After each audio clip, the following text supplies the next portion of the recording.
Hey, this is Math 8, Unit 7, Lesson 2, Multiplying Powers of 10. This is from our CUSD homework packet. So kind of going over some of the answers here from this today to help you at least get started with it. As always, the first two are the ones that really go with the lesson. So just a couple things to remember here. Really looking at today's lesson, when the first one says to rewrite 10 to the 32nd times 10 to the 6th, what we're doing here is we're practicing using a single exponent and how do we combine those things. So I'll show you another example here real quick, not using those numbers. Let's say I had 3 to the 4th times 3 to the 2nd, okay? As long as those bases are the same, okay, if they're the same base, then I'm going to keep the base exactly the same, and I'll take the exponents up here, and I simply add them together. So 4 plus 2 becomes 6, and that's your basic kind of principle or rule thing that you worked on today when you're doing multiplying powers of 10. It works for powers for bases when they're the same as well. So this is what we're doing. Okay, so same idea. That's how that works there. On this one down here, it says each year roughly 10 the 6th power computer programmers. So this number of programmers are each making that amount of money. So how much money is this all together? Express your answer both as power of 10 and as a dollar amount. So power of 10 and a dollar amount. So two parts there. So think of it like this. What if I said that there were 2 computer programmers and they each made $3? Okay. What would you do to find out how much they all made all together? Well, you would probably multiply. 2 people times $3 gives you a total of $6 there, right? So you just multiply. So in our case here, if that's what I would do with 2 people making $3 an hour for their all together part, you want to do something similar here with 10 to the 6th power number of people making 10 to the 5th in terms of the money. So give that a try and see what you come up with there. All right. Moving down here. Write each expression with a single exponent. So we're going to combine things together. And we can see they all have the same base, 10 and 10. So when they have the same base, we're going to take our exponents and we're going to add them together.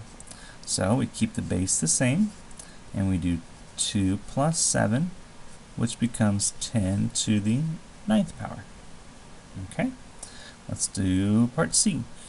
This is a great one because it's a 10, and yes, it's a 10, but it's actually 10 to the 1st power. Even though it doesn't say that, it's 10 to the 1st. So what we really have is we have 10 to the 5 plus 1 power, which is 10 to the 6th. Alright, so you can do the other ones, same idea for those ones. 4 and 5 are very much the same, so I'm going to take a look at the first one here. It says the points 5, 7 and 2, 4 lie on a line. What is the slope of the line? So think of this, if we were to graph this out, you don't have to graph this out, I'm just showing you. If we had a graph of this, we'd go up to 5, 7, and we'd be at 1, 2, 3, 4, 5, and then 1, 2, 3, 4, 5, 6, 7. So we're here, and another one at 2, 4 here. And we have a line that goes between them, something like this. We can see right away that our slope is going to be positive, right? So we know it's a positive slope just by looking at that right there. And in a sense, I could look and see, well, how much am I going to go up compared to how much am I going to go over? Because that's what a slope is going to be. Slope is going to be our rise over our run. So to figure out how much we go up compared to how much we go over, the way we do that is we have to say that, okay, this is my first, well, it doesn't matter which one you say first or second, but we do what we call y2. We use the y2 minus y1, so 1 point minus the other point, over x2 minus x1. Okay? And so what we're going to look at is we say this is our second one they gave us, so we'll call this our y2 and our x2. We'll call this our y1 and our x1. So our y2 number is 4 minus our y1, which was 7, divided by x2, which was 2, minus 5. So now when I do that, 4 minus 7 is, in our case, going to be minus 3. And 2 minus 5 is also minus 3. And 3 divided by 3 is 1. And a negative divided by negative is 1. So our slope is actually just 1. Now, could we see that here in the graph?